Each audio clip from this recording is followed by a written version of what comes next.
Talvez você nunca tenha parado para pensar ou para nomear, mas nem toda dor que você carrega é sinal de que algo saiu do lugar. Existem algumas dores que nascem quando você decide não permanecer onde você já não cabe mais. Quando você escolhe diante de Deus avançar sem garantias e descobre que obedecer também tem um custo emocional. Existe um momento na vida em que Deus não muda o nosso cenário.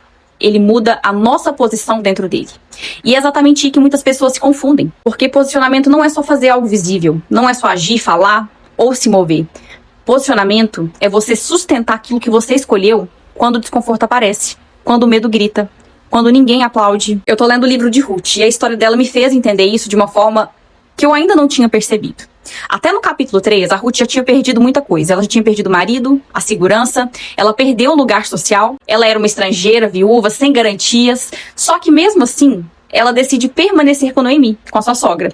E não é porque ela tinha uma promessa clara, mas porque ela tinha convicção. E às vezes, tudo que você precisa nessa vida é ter convicção. Isso já é fé. E por um tempo a Ruth, ela faz aquilo que era possível. Ela trabalha, ela recolhe espigas, ela vive um dia de cada vez. Só que Noemi, ela entendeu que continuar apenas sobrevivendo não era mais suficiente. Tinha que ter um próximo passo. Só que o próximo passo exigia da Ruth exposição, risco e maturidade. Vamos ler o capítulo 3, versículo 3 e 4, onde diz o seguinte, a Noemi diz o seguinte para Ruth: lave-se, perfume-se, vista sua melhor roupa e desça para a eira. Mas não deixe que ele perceba você até que tenha comido e bebido. Quando ele for dormir, note bem o lugar em que ele se deitar, então vá, descubra os pés dele e deite-se.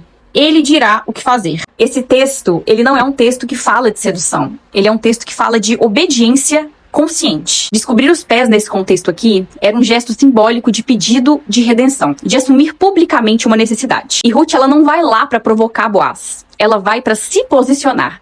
Só que todo posicionamento, ele confronta algo dentro da gente. O medo de ser mal interpretada. Aqui entra uma dor que a gente conhece bem. A dor de saber o que precisa ser feito, só que travar.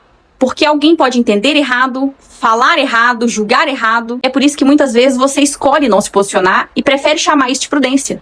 Quando, na verdade, é apenas um medo de reviver uma rejeição. Só que o texto mostra que Boaz, ele não expõe a Ruth, ele não deixa ela constrangida, ele não se aproveita dela. Ele protege ela. Lá no versículo 14 e 15, diz o seguinte: ela ficou deitada aos pés dele até de manhã, mas levantou-se antes de clarear para não ser reconhecida.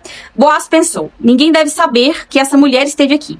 Por isso, traga-me um manto que você está usando e segure-o. Ela o segurou e o homem despejou nele 6 medidas de cevada e pôs sobre os ombros dela. Depois ele voltou para a cidade. E parece tão bobo isso aqui, só que esses 2 versículos aqui revelam quem é.